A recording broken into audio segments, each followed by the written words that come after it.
Hiya gang, Helen the producer here. You might have noticed that we got hacked on Instagram at Effin Hormones.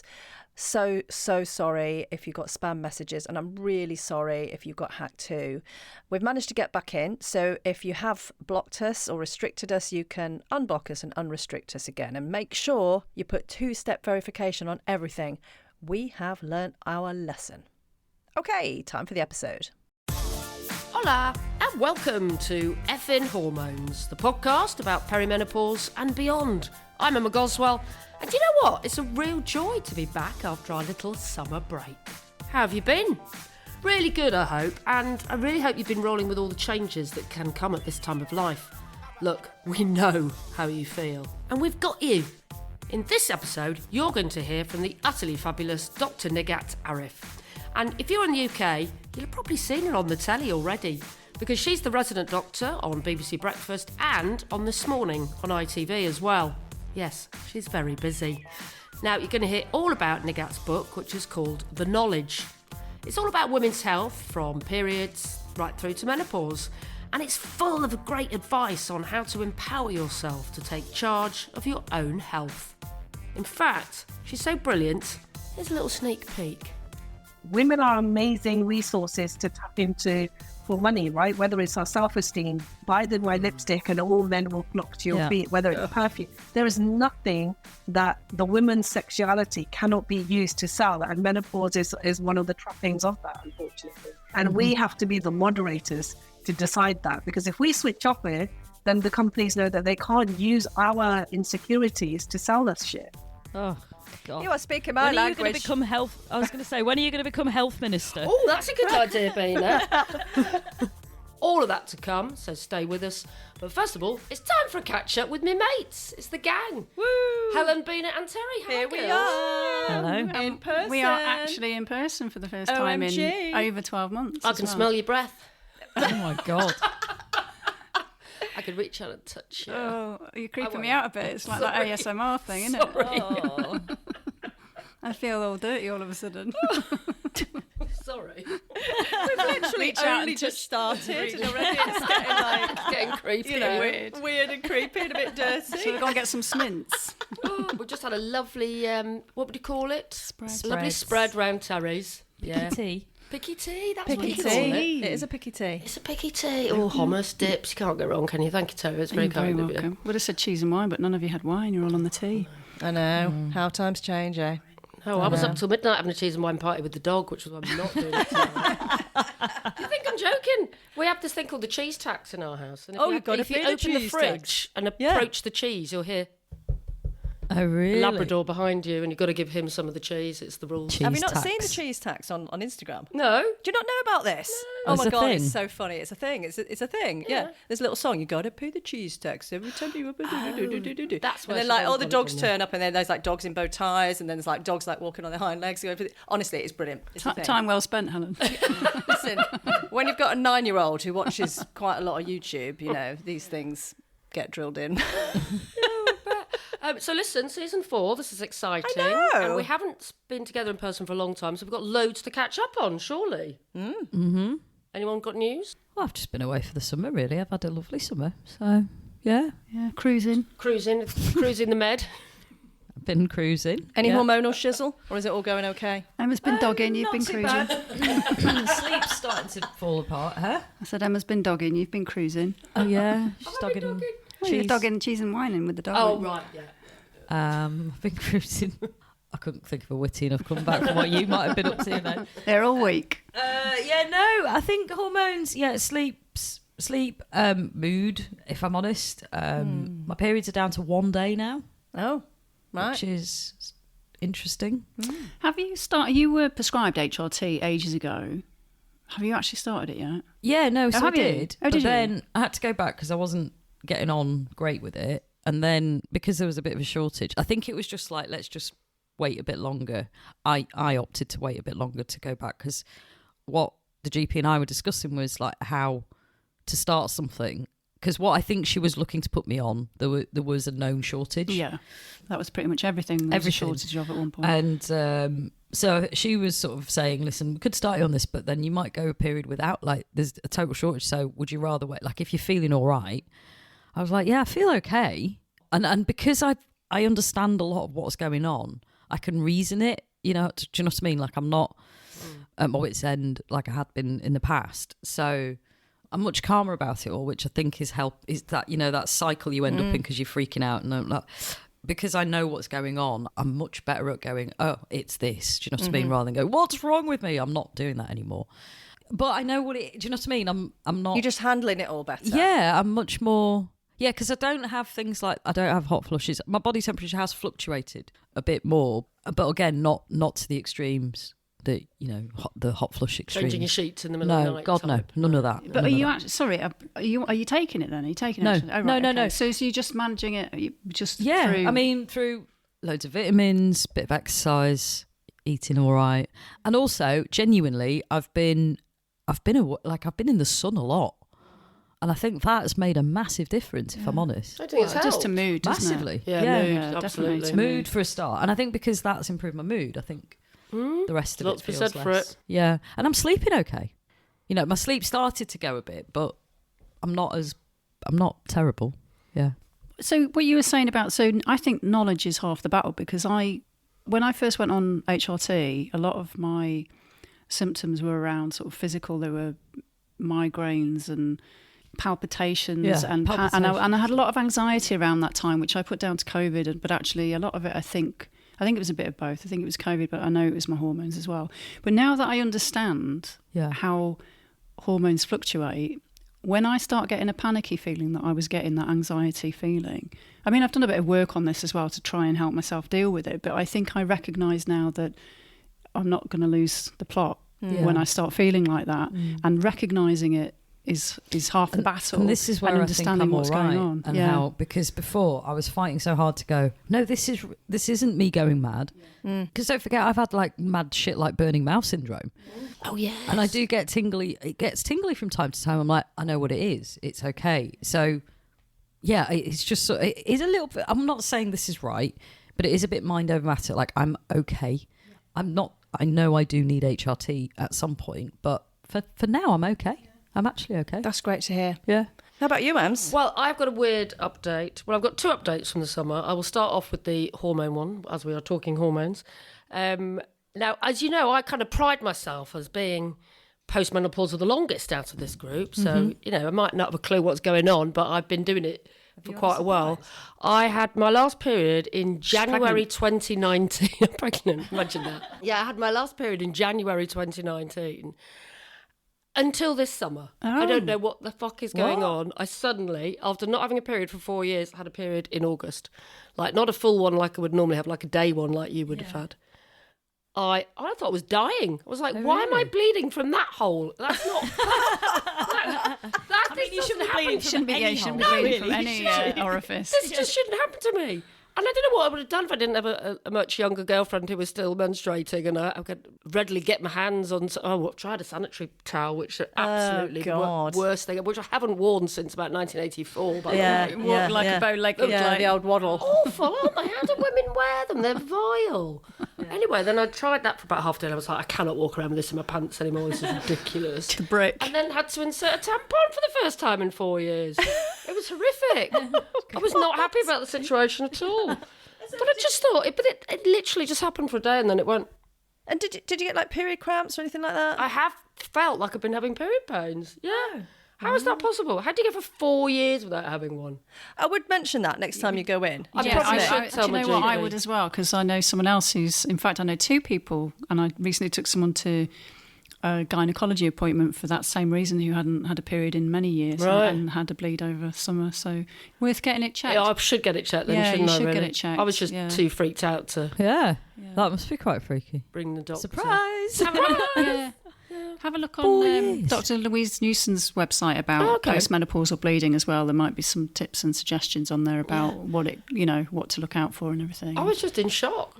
Did it sort of take you back? Were you sort of mentally catapulted back, like once you kind of vaguely realised what was going on? And it just reminded me how I was always massively underprepared because I never knew it was coming, but it probably was regular, but I was just too clueless to work it out, and I'd always be caught unawares and not have a tampon with me, and I'd have blood in my knickers, and I'd be like, oh God, it's shit being a woman. And all of that came flooding back. Flooding. All the awful memories. All flooding back. Yeah, all flooding back. Dum-dum.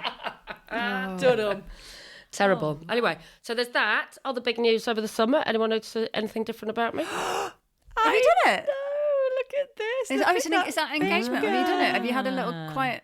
Have you done it? You've not done it without everyone, have you? Have you gone? What are you talking about? No, she's not done the deed. No, well, I thought that might be a wedding ring. It's an No, engagement it's an ring. engagement ring. Congratulations. An effing wedding. We have to get our effing hats on. Get your effing hats on. I know, but there was this thing on the radio the other day, and it was like, call us if you've done something new for the first time recently. And I was almost thinking of like texting in and going, well, for the first time today, at the age of 52, I've worn a ring on my fourth finger on my left hand. But Yay! I think it's quite an inspirational. I'm hoping to other people in that, I have really left things till later on in life, and that we talk about things being different at this period in our lives, and a lot of the times it's said with sort of negativity, but I've had a baby at 50, become a mum, and at 52 I'm off the shelf. Yay! I'm engaged to be wedded. I know. Congratulations. We're absolutely delighted for you, sweetheart. Yeah, it's Brilliant. Brilliant news. Brilliant. Gorgeous news. So just in the process of planning a wedding. So that's something to look forward to for everyone. Something to keep isn't you it? busy for a while, isn't it? Yeah, we are going to have an effing wedding. Whee! Fantastic. Brilliant.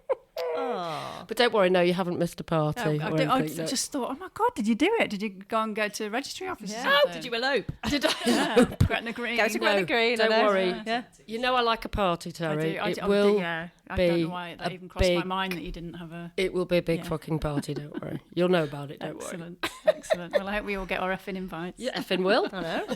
Excellent. Yeah, absolutely. Oh, that's will. brilliant news, Emma. Well done. Oh, thank you, girlies.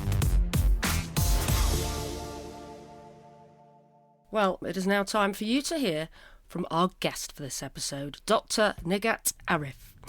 Dr. Nighat is a powerhouse when it comes to raising awareness and busting taboos all around women's health. She's a GP who specialises in women's health and family planning, and she's a medical educator too. Now, if you're based in the UK, you've probably seen her on the telly box because she's the resident doctor on BBC Breakfast TV and ITV's This Morning. She's got her own radio show on BBC Three Counties Radio. She does brilliant reels on Instagram and on TikTok. Go and check those out. All about making women's health really easy to understand. And she's not adverse to a bit of singing and dancing on social media too, which we are very much in approval of.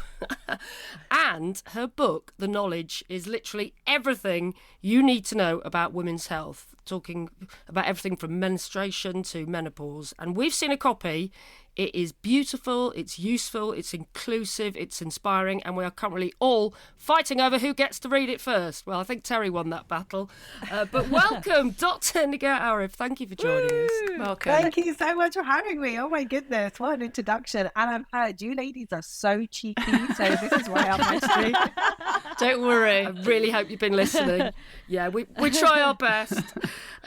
So let's talk about, there's about a million subjects to cover, but first of all, I think you came to our attention back in 2019 when you were featured on the BBC Breakfast Menopause Week, which was really important for this podcast. It's kind of why we started. But how did that come about for you?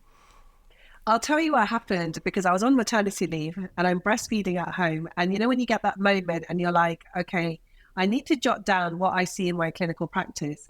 And at the time, I was going into the mosque and speaking to all the ladies. And for decades, I would say, because I've been a doctor for 15 years, I'm really old, guys. I've been around. Sure. And the women would say to me, I'm getting aches and pains and hot flushes. And I go to the doctor gives me antidepressants, but I know I'm not depressed. And they would turn to me, and I wasn't planning to become a women's health expert. My trajectory was I've done foundation years, so that's your house officer years. And I was on the road to be a gastroenterologist. I was going to scope people. I was going to find bowel cancer, and I was going to save the world. And that was my trajectory. And I suddenly realized that the conversations that I was having with women at the mosque were always really hush-hush. We wouldn't talk about the menopausal symptoms. And then women come to women, right? And women trust women. And I started seeing all the women in my surgery. I started taking women off hormone replacement therapy because the WHI study came out. And then women would come back to me practically begging me to put them back on hormone replacement therapy. So I had gone through the whole rigmarole, and I felt awful, felt terrible, because I was not really helping the women in my community or the women in my surgery. I would say to the women at the mosque, I think what you're describing is perimenopause. And they would be like, oh no. And they would laugh at me and go, no, Dr. Nighat, we don't get the menopause. That's something that only happens to white women. What? I was like, what? I was like, honestly, my jaw would drop and I would be like, okay, do you guys believe that heart attacks only happen to white women?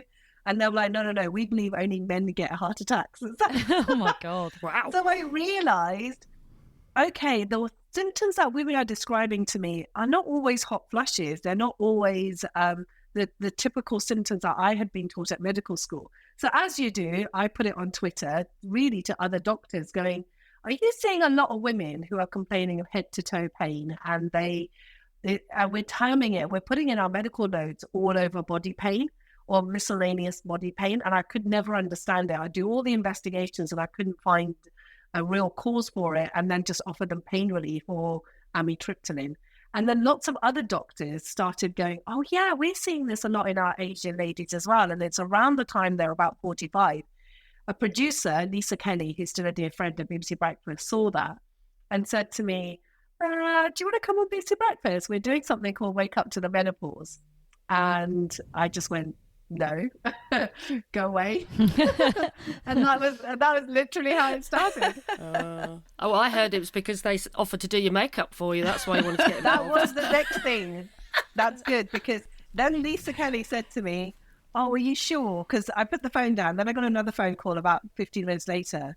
And she said, we really would like you to come on because we're going to have this we just really are aware that there are no Asian women on our panel to talk about the work, and your clinical work, what you're seeing in your practice is going to be really important. And I was like, I've never done TV. I'm literally breastfeeding. I have a 5-month-old. And she just went, well, do your hair and makeup. And I went, I'm fucking there. I thought, what do you want me? Awesome.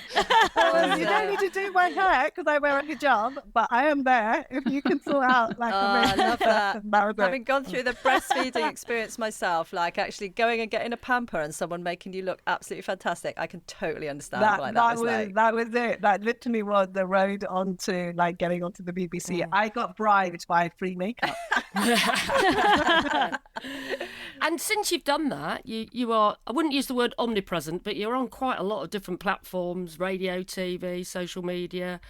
Why do you think that people have connected with you so much?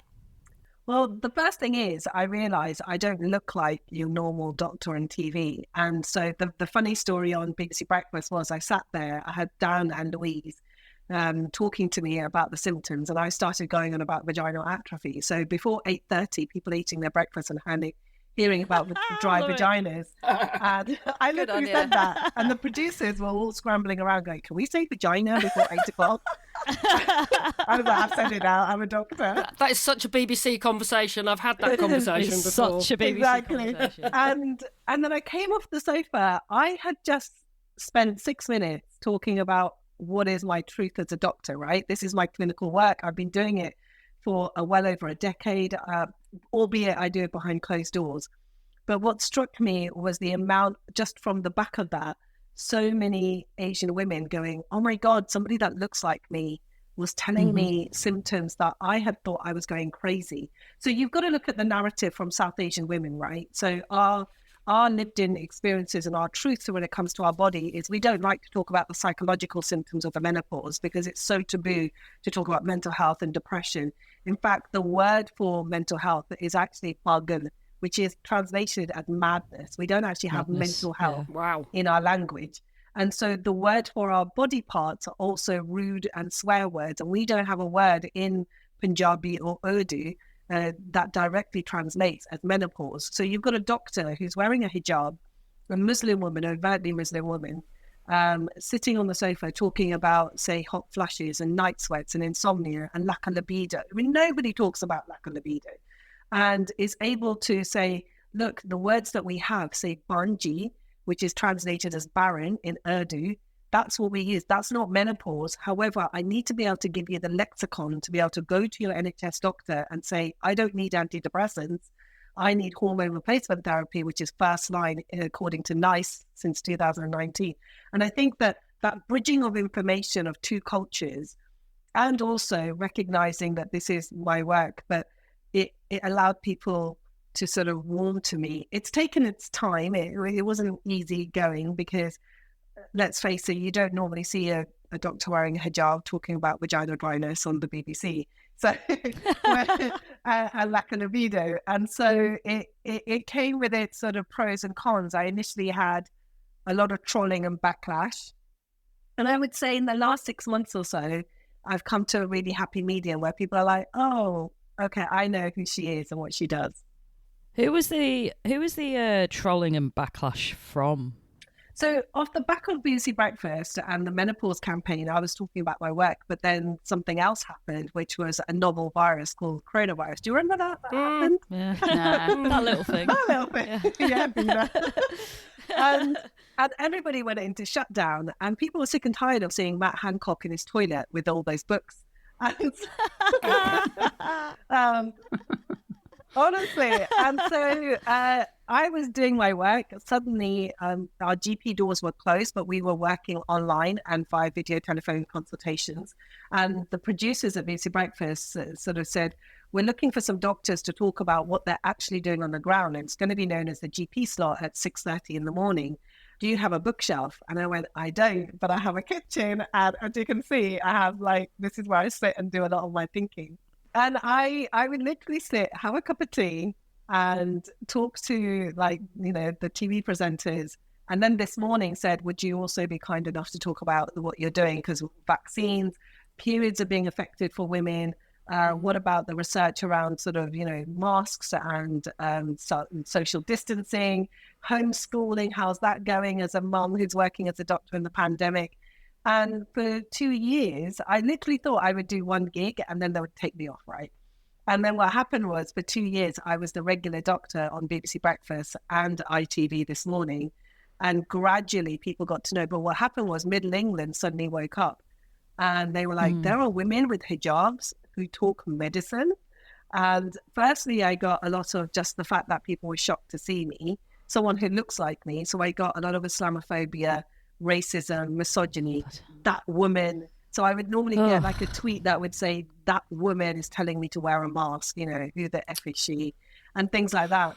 And it took BBC Breakfast, to be fair, kudos on them to step forward and call it out for what it was and be allies. And I think that is huge. But then on my social media, I thought, everybody's on TikTok.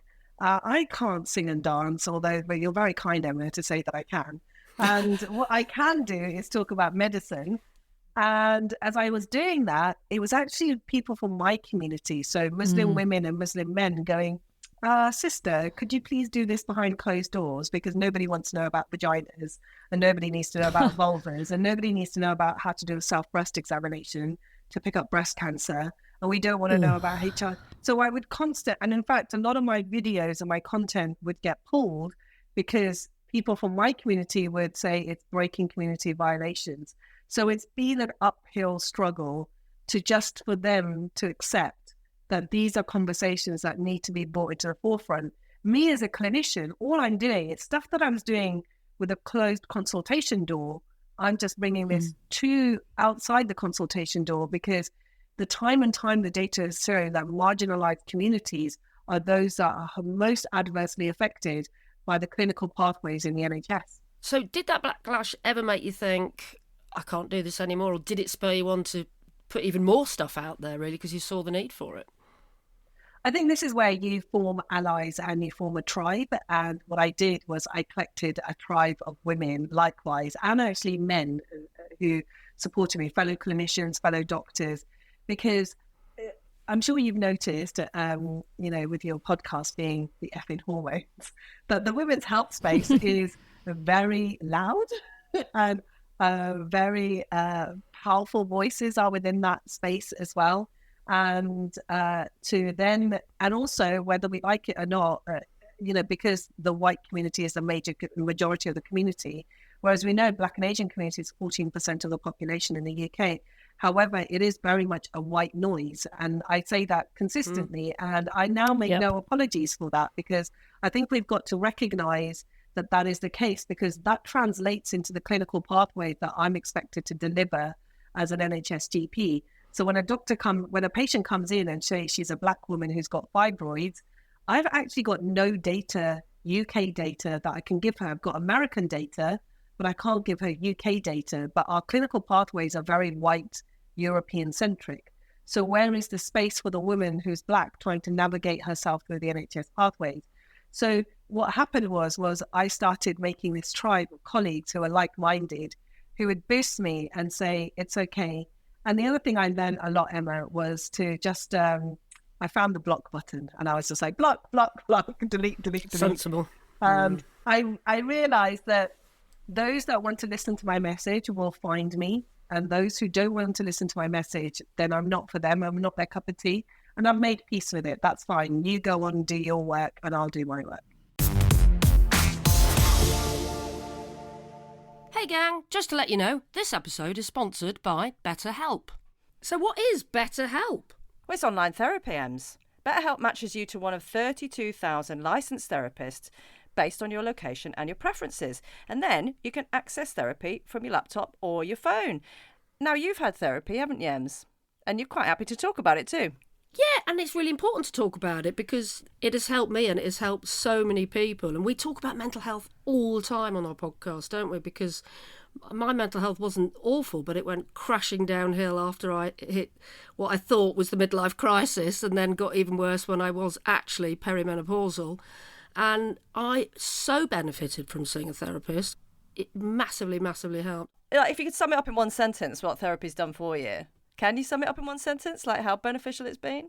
It's helped me appreciate the goodness in myself and the goodness in the world, I think. It's helped me not to dwell on the negative. Love that. To find out more about it and to get 10% off your first month, head to betterhelp.com/Effin Hormones. That's betterhelp.com/Effin Hormones. Nighat, you mentioned the experience of Black women. One of the stats in your book, I love your book, by the way, it's absolutely fantastic. One of the stats in it that really shocked me was that Black women in the UK are 4 times more likely to die in pregnancy and childbirth than white women. And I mean, we see some of these statistics at times, don't we, around the NHS and treatment of Black and Asian women. It's like, what's happening to change that? I mean, I know your book is going a huge way towards that, but what can we do, and what's happening in that arena to tackle this racism, but not just in the treatment of patients? The other thing that I read was the workplace race equality standard in the NHS, which has shown that 3 in 10 staff have faced racism and prejudice in the NHS. I mean, that in a Western society is really shocking. But I suppose my question is how do you tackle that as a woman of faith and a Muslim woman, but also a clinician, a practitioner, and someone in your own community? When it comes to calling out racism, it's really hard because overt racism, I always say, doesn't exist, but it's microaggressions. And as women, we will know what that means. That microaggression is just being a woman, that there'll always be something that they'll do or say. And unfortunately, gaslighting happens a lot. And let's break that down even further. Medical gaslighting happens even further. Let's break down that statement even further. Medical gaslighting in Black and Asian communities happen further. And the reason being is because we don't have them included in the data. So why don't we have these individuals included in the data, or these marginalized communities? Well, firstly, there's not a lot of trust within these marginalized communities of mainstream organizations that want to carry out research and data. And this is because we've got to understand the historical colonialism and also slavery that has had to play a huge part.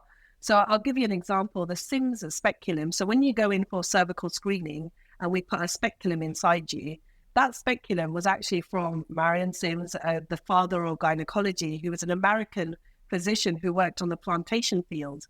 So he would actually experiment on Black slave women by putting spoons and spatulas without anesthesia in their vulva and vagina to understand the gynecological procedures to perform on white women who would get anesthesia.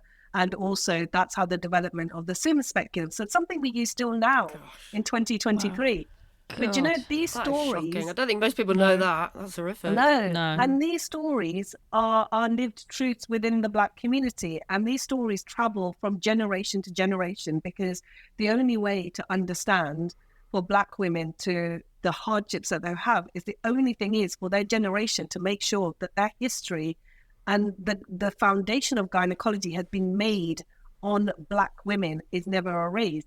And when you've got that as a story that goes from generation, from ancestors to ancestors. So when we in 2023 say to Black women, we'd like you to take part in this research, the first thing is that what background have you got to say that this is safe for me?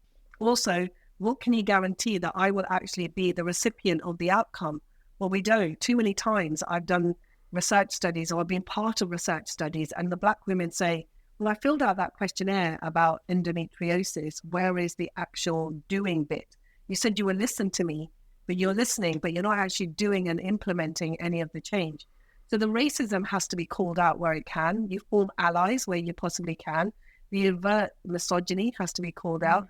And also we've got to recognize the where gynecology has really owes its debt to is the Black and Asian and ethnic minority community women. And then build that trust gradually. I think at some point you just have to say, right, we're moving on from this, but we recognize where we come from and honor that, and then allow that trust to build. And trust is one of those hardest things. And then have ambassadors from those communities amplifying that message. For someone to see me who looks like them, who talks like them, that resonates far more in regards to information that I deliver. So I completely understand that majority of people who see me on this morning, firstly, just stop because there's a woman of color and a woman of faith who is unapologetically herself. I think I heard Stormzy say, because I asked him about being a Black man and having grime music, and he just said, I cannot whitewash my music any further because I will refuse to apologize for being a Black man who grew up in inner state London and Tower Hamlets. I will refuse to apologize for my Blackness. And I think that has to come to a point where we just accept that I refuse to apologize for being brown. I refuse to apologize for wearing a hijab. I refuse for being a woman who's, coming up to her 40s. You as women, you must, refuse to apologize for being a menopausal or postmenopausal woman. I think that's the only way to combat it, to combat the injustices that we see around us. Quite right, and you're the only person on the podcast to name check Stormzy, so thank you for that. Yeah, love it. I don't think your presence on TV just resonates with women of colour or Muslim women.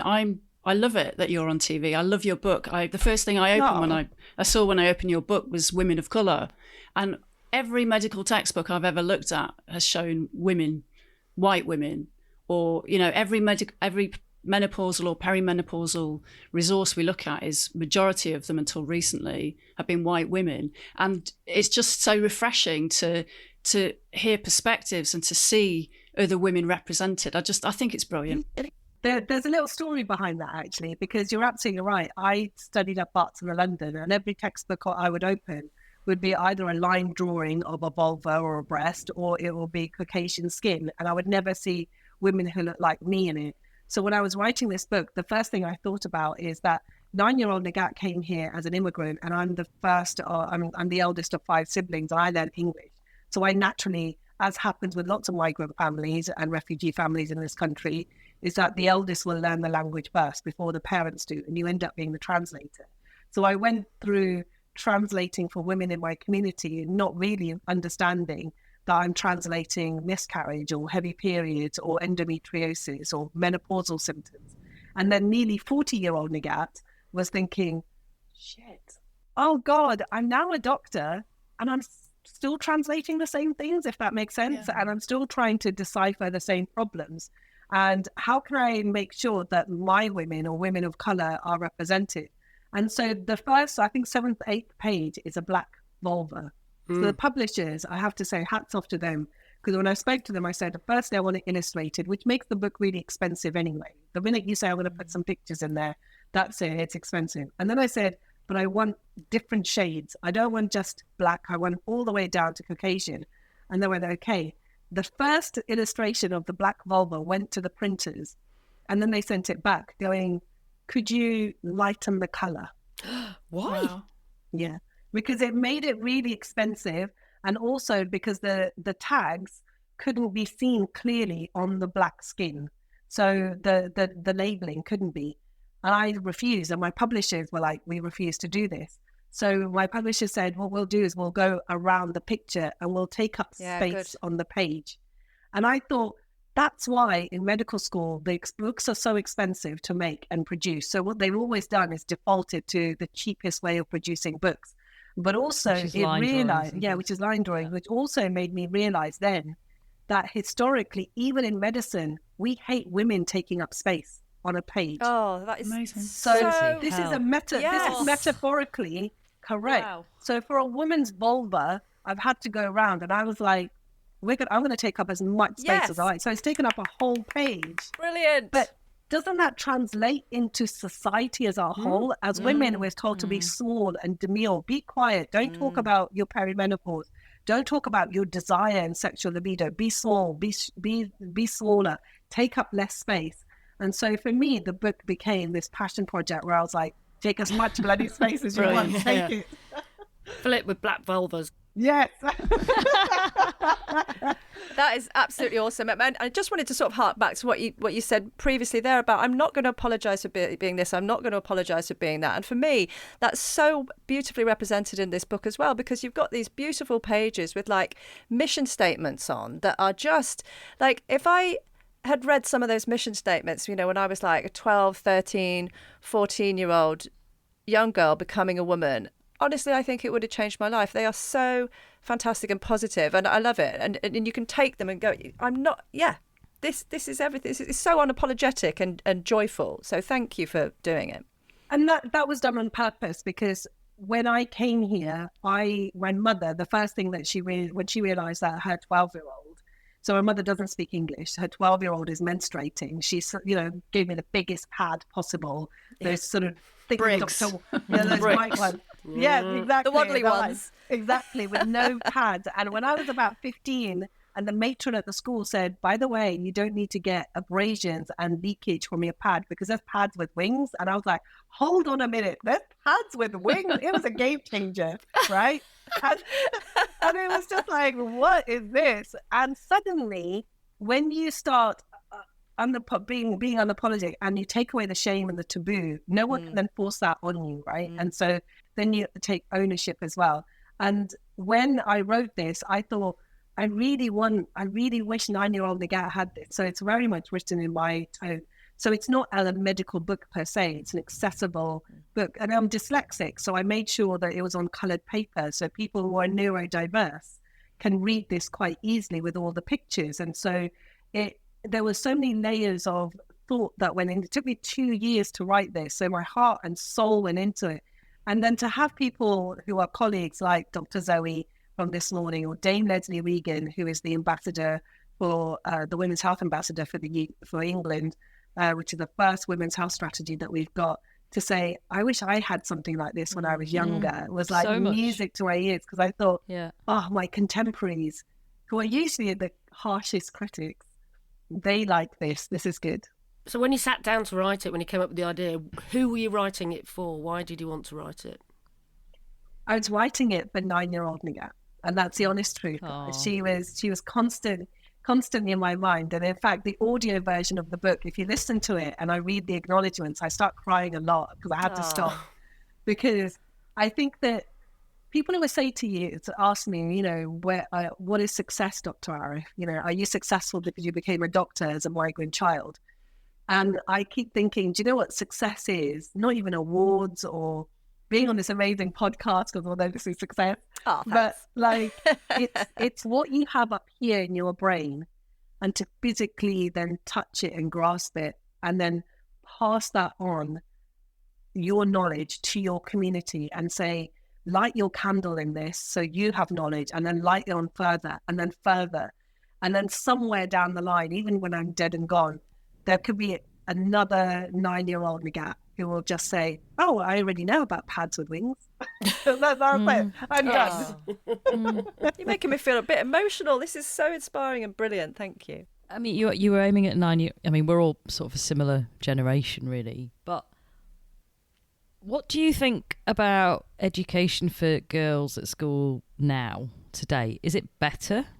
I do think it's better. It's better for my generation. If you remember, I don't know how it was for you guys. It was like the boys and the girls were split up. So the boys were told, taken one way, and we were then taken another way. And we were never together.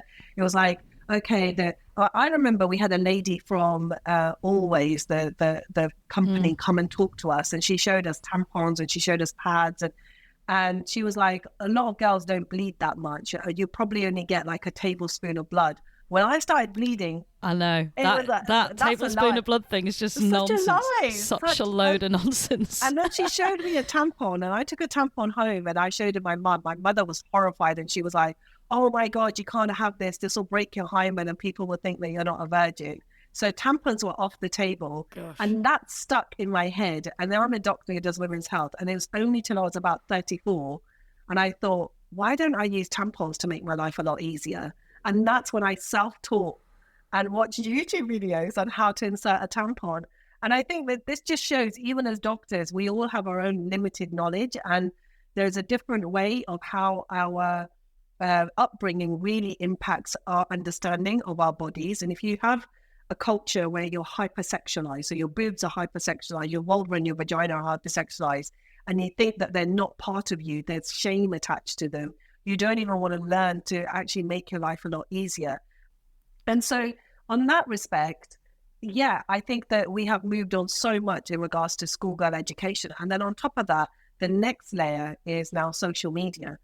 There are a whole generation of women who are growing up empowered, but amongst that, we've got to make sure that we completely always come back to control who controls women's bodies, and it's women themselves. So Roe versus Wade, the fact that a government can decide your abortion when abortion is healthcare, the fact that social media at some time still airbrushes women and uses that as the aesthetic, or we still see blonde, white, slim faces in AI.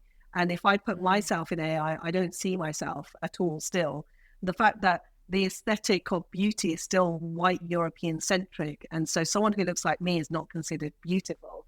I mean, I don't mind that, but we still value sort of what's on the outside than what's on the inside. And I think that's something that we continue to learn, but also then trying to educate women back to the basics about their body, because we always get this backlash about, oh, the pill is awful, and you don't need to do, all these misinformation. So it's that constant battle of misinformation with technology is where we're heading. Do you think we're getting better at breaking down those taboos? Or do you think, like, even women are guilty sometimes of, not talking about things enough? And I just listened to a really interesting interview you did, in which you were talking about one of your patients who said to you, and this was a very educated woman, who said, why do you keep banging on about the menopause?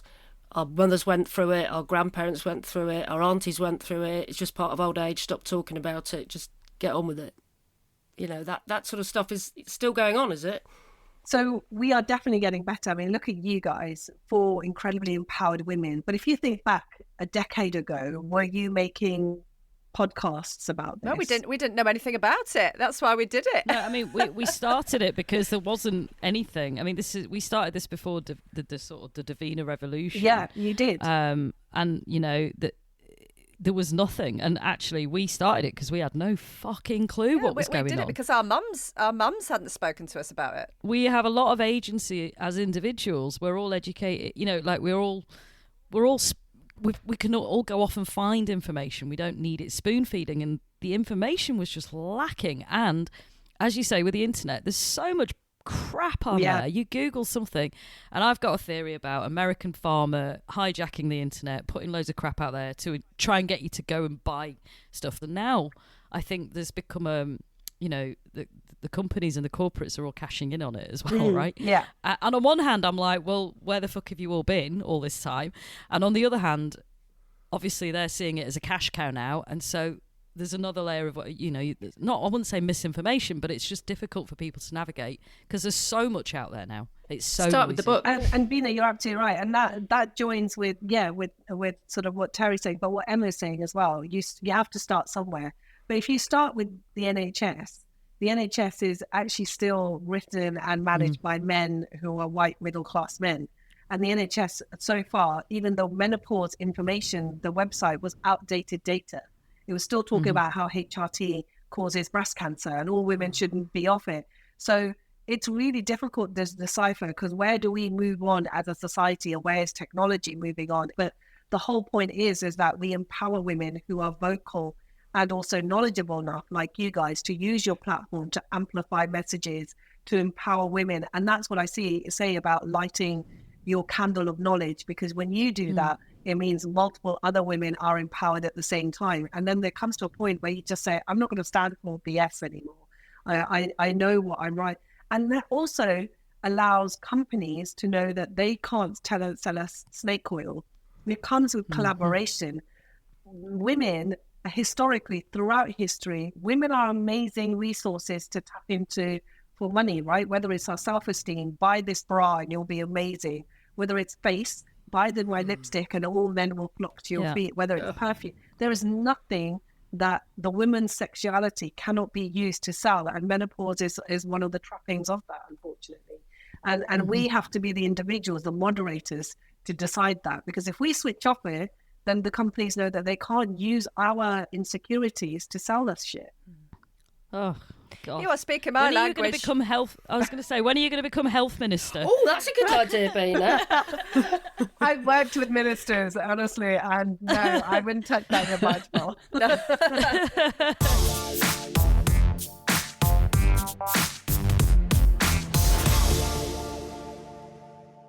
So you were saying about that, just in terms of the commercial side of being a woman. One of the facts in your book really stood out, and that was that women spend on average £18,450 on products which are geared towards. Oh my God! I know. When I heard that, I thought, oh my God, I could have put that in an ISA when I was like 12 or something, and had paid a mortgage off by now. But and get this is even more crazy. On average, a woman bleeds for 7 years of her life. Wow. What did you actually say that money went on? Products geared towards period. So yeah, painkillers, pads. It might even be sort of time off work, sickness. Well, remember, time is money, right? We forget that our time is so valuable, and we don't monetize it as much as men do.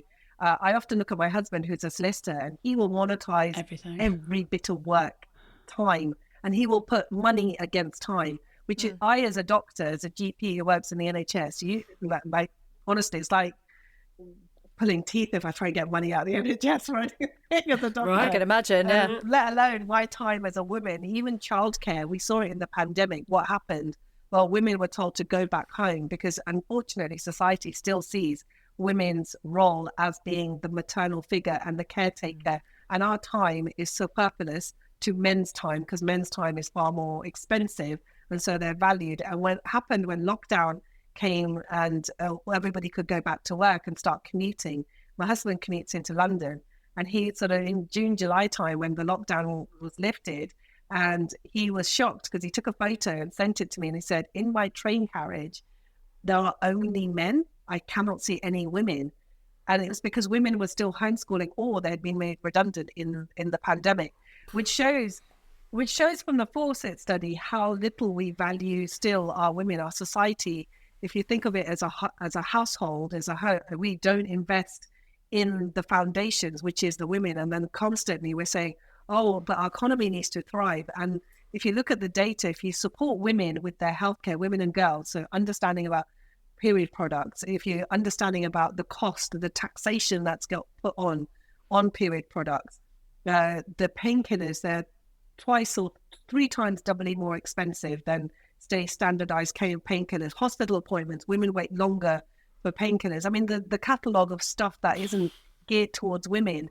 And then we say, oh, how can we make economy thrive? Well, if you invest in women and girls and make them well, the household as well, then the blinking economy thrives. Like, everybody will know. This is it. No-brainer, It's just no. such a no-brainer. If men had isn't it? periods, they'd have free period products. I think that would happen, wouldn't absolutely. it? They'd be available. If men got pregnant, how different would the world? Absolutely. and couldn't handle it. men. I went to there was a King's Trust meeting recently, and they were talking about women's health, and then somebody piped up and said, "But we need men's health as well." And I just thought, okay, I sort of had to take a moment to think about this, and I said, you know what, you're right. We do need men's health. We need better prostate cancer pickup rates and tests, and we need to think about men's cardiovascular problems. But actually, do you know what? Men are doing really well in regards to all of that, in regards to the research. They've invented Viagra. Yes, that's where I was going to go. You know what I mean? Like, and it's available over the counter. And Estrogen isn't. get vagina estrogen. There are more Exactly. health risks with Viagra, aren't there? There are more health risks with Viagra than there are with women having testosterone. Exactly, and topical vaginal estrogen. And I remember in my surgery, I was asked to do a talk, and I thought to myself, okay, I'll go and do this talk about, women in medicine and how as an NHS doctor I'm doing women's health. But the day before, I was doing a coil clinic, and on a busy NHS clinic, I can do up to 8 coils, copper to hormonal coils like Marina. And I have a copper coil, and unfortunately, I know that I will flood. And on this particular occasion, I got caught out with my sanitary products. So I'm doing my coil clinic, and as I got up from my chair, my patients all fine. I flooded through my scrubs onto the chair. The nurse, bless her, was aghast because she was like, Dr. Arif, you're bleeding down your leg. The patient was more worried about me, even though I had just done her coil. And I was just like, don't worry, guys. I can tell you what's happening. I'm flooding because I've been really poor with my sanitary products. It's been a really busy day. And I'm just going to nip upstairs and go to the toilet. Our NHS surgery has 9 women and 2 men. And did we have any sanitary products? No, we had no sanitary products in our own NHS practice. So I used toilet roll, as lots of women will know that experience of using toilet roll to clean yourself up, drove to the practice village, and then brought loads of sanitary products and then brought them back. Now, I'm from a place of privilege. I completely understand that. I'm a doctor. Yes, I've got some money. So buying some sanitary products is absolutely fine. And this is where I have a real issue with, say, period poverty. So terms like that mean that we normalize issues around periods and the fact that our sanitary products are here. I will give you this because you've been a good girl and you can have it. No, these are our basic rights. Our body bleeds. We on average bleed for 7 years. The fact that you're giving this and sanctioning it, we wouldn't sanction water. We wouldn't sanction, guttering. We wouldn't sanction air. But you are sanctioning something that I cannot control my body from doing on a monthly basis. And yet we will flower it around by going period poverty. I hate that term because what it means is that women feel that it's on them to make sure that they fix the problem. And we're all in the same sort of storm, the women's health storm and the period storm. We've just got different sized boats and we're managing to sort of struggle against that. But we as women need to call out BS like this. It's not period poverty. It's poverty. And you need to deal with the problem as a society. It's not a woman's problem. Well said. Brilliant. Period inequality, you call it as well, don't you, in your book?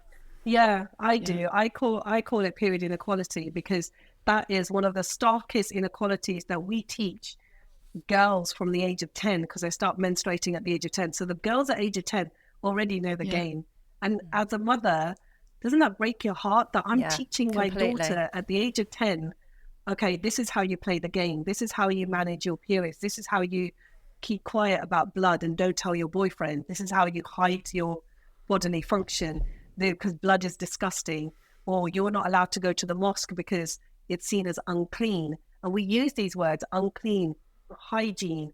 There's no male hygiene products. Like, tell me that there are and I'd be amazed. And that would be fabulous. And we tell women to put up with pain consistently. I'll tell you another story. I used to do vasectomies, like not me, but I used to assist on vasectomies when I was a junior doctor. And to do vasectomies, a person would get 2 appointments. So the man would come in, and often it's because they love the woman in their life and they want to not have her have hormonal contraception, and they want to be part of the contraceptive conversation. Sometimes, I'll be honest, they were either bullied into it by their partner to come in and have a vasectomy. And they would come in, have the first consultation. On the day of their appointment, they would either be horrified by the equipment and leave off the table and say, this isn't for me, and go home, and then tell their partner whatever they were going to say. I'd like to see how they cope with bloody giving birth and compare all you have to go Just through with that. Like just For the smear goodness test. sake. Exactly. Yeah, Exactly. you know what I mean? Or they would have the vasectomy, and then on their way home, and even in the consultation before the vasectomy, they would be offered diclofenac, codeine if they needed it, and up to a 6-week sick note if they needed it. 6 weeks. Wow. Yes, for a vasectomy. For the snip? Yes, Heck. I have women who And come it's in for a coil. reversible. And it's reversible. Yeah, partially reversible. I have women who have come in for a Marina coil in their lunch hour, and no one's spoken to them about pain relief. And I'm like, this is what, so I'm a big stickler about pain relief for women. And there great. not that much about it that women have accessible information about pain relief. And then they'll be like, yeah, I'm going to pick up the kids from school and take the bus back to work because I've got this and this. I've just done a procedure on you. This is, you need to be taking it easy for about 5 days. And they're like, no, I've got to get back. I've literally had women come in their lunch hour because they've got to get back to a meeting. And that's the disparity, the inequality that we have taught from the age of 10 to say, this is how you play the game. Yeah. And I've just had enough of it now. I just think that. Good on you. I mean, I had IVF, and when I had the egg retrieval, I had absolutely no idea. Like that, actually, I thought I was going to be at work the next day, and I told work the next day that I was going to be back at work. And because as well, I just started a new job as well. And you don't want to say, oh, I'm going for IVF. Oh, hey, I might be pregnant. You can just get rid of me, right? You know what I mean? So you don't say anything. So I had to ring, and I said, I've had minor surgery. You played the game. No idea. I played the game. You're so right.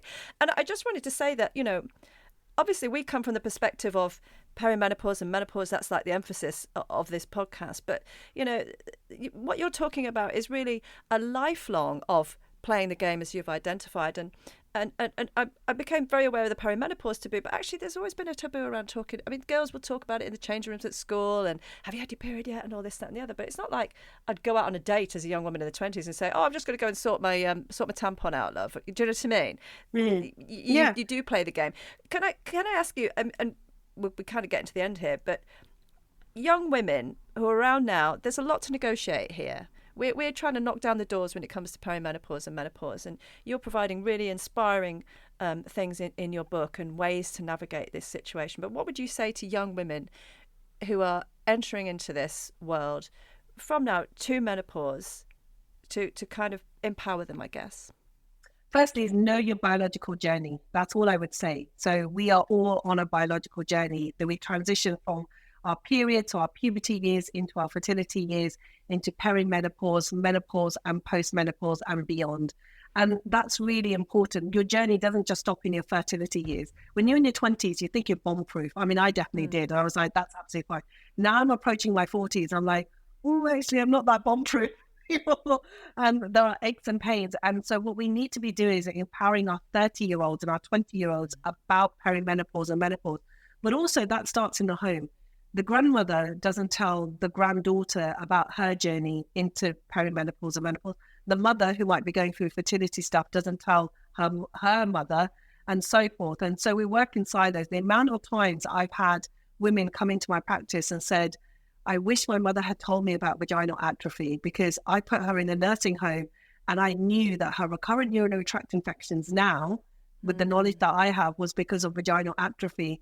And I could have helped her with vaginal estrogen. And that's heartbreaking because you just think you're 3 generations in a household and you're working in silos. Why is it that we have this within ourselves as women? But also we need to get the men as well. This is not a woman versus man conversation about perimenopause. The men in your life love and adore you. And I'm sure they want to help you through your perimenopause and menopause journey. Explain to them. One question that I constantly get asked by men is, what can I do to support my partner? And I say to them, ask open questions. Ask her what she needs. What do you need that I can support you with? because don't tell her that this is what she needs to do about her hot sweats, or this is what she needs to do about her libido. Can you imagine? Exactly, because I'll be like you'll get a punch in the face. Shut up. But it does happen. You get. I've heard men mansplain periods to women before. And it's fucking Exactly. hilarious. It is Just going, hilarious. how are you like even? Yeah. Exactly. And I think that also we've got to open up our lived-in experiences, because I always say, look, we're from a privileged place and we have a lens of privilege. But if you've got 6 children and you've got another child that you're thinking of having an arranged marriage for, and you've got to get 2 buses to your local hospital just to get a smear test, your lived-in experiences of access to healthcare is going to be so much different to, say, somebody like us who are just like, oh, I can just do it on an app. And so what we need to do is able to accommodate for those individuals and then have that clinical pathways where we can support them. But when it comes to 20-year-olds, it's just to envisage the fact that you're going to live to 100. And so it's on the ownership of us. I would say I'm an old biddy, but ownership on us to say to 20-year-olds, it's not a time to fear at all. In fact, the menopause and perimenopause, and as I'm sort of approaching perimenopause, is a game changer. You suddenly don't have to deal with your periods anymore. You actually can call out BS whenever you like. You can dye your hair purple if you wanted to, and it's an amazing time in your life. You can say that you enjoy sex, and if you want to have sex with multiple partners, it's on you as long as no one's being hurt or whatever. You can have like so much access to condoms, sex toys, lubrications, moisturizers. And the Chinese term this time in our life as the second spring. And I completely agree with that, because in my culture, I'm Pakistani, is we never see the menopause as something to fear. In fact, it's rejuvenation. It's time to reinvent yourself and then suddenly pursue the things that you love. Love that. Wow. And thank you for helping us break down silos, because it's all, we'll just keep carrying on. That's the right way to go, isn't That's it? exactly what I need to do. And I need you to keep like swearing about it, which is amazing. Yay! Thank you for it as well. Can I just say, you're probably you started off this podcast saying how old you were, but you're probably one of the youngest women that we've interviewed, because you've not even started your menopause. But by God, you're ready for it, aren't you? You want all the information when it hits you. You're not going to be phased, are you? I mean, this is the world that I'm in, women's health. But do you know what? I often say to when I was writing the book, I wanted to sort of sit on any coffee table, and that anybody in the household could pick it up, and it's not like the cover's got no vulvas and vaginas. And that was done on purpose, because I kept on saying that I wish somebody would give this as a gift to me, and it's the gift of the knowledge, because I think that is the best thing that you can give anybody. Beyond chocolates, by the way, I love chocolates.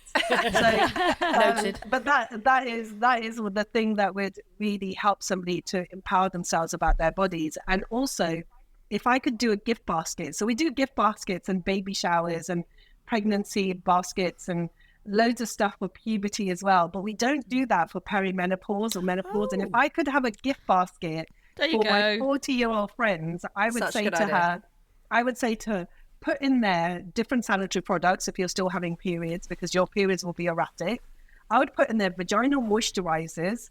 I would put in there estrogen as well, a fan, absolutely, a small fan. Fibers, clothing, which absorb your sweat, and so that you're not having hot flashes at all. And then I would sort of give this gift basket and say, your sex life will thank me in 10 years' time. Shall we copyright this now? Because we could all be millionaires this time next year with that idea. Let's start selling those. You should totally do it. Are you sure you don't want to be health minister? Women's health minister. I'll be giving gift baskets of vaginal moisturizing. On the campaign trail. That'd be awesome.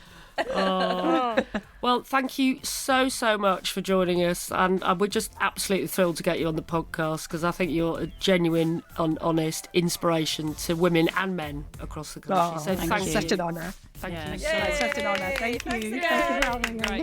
You're fabulous. We love you. Oh, I love you too. And that's it for this episode of Effin Hormones. Thank you for listening. And if you can spare a couple of quid to help us make this podcast, we would be eternally grateful. Just head to effinhormones.com and scroll down to Be an Effin Star.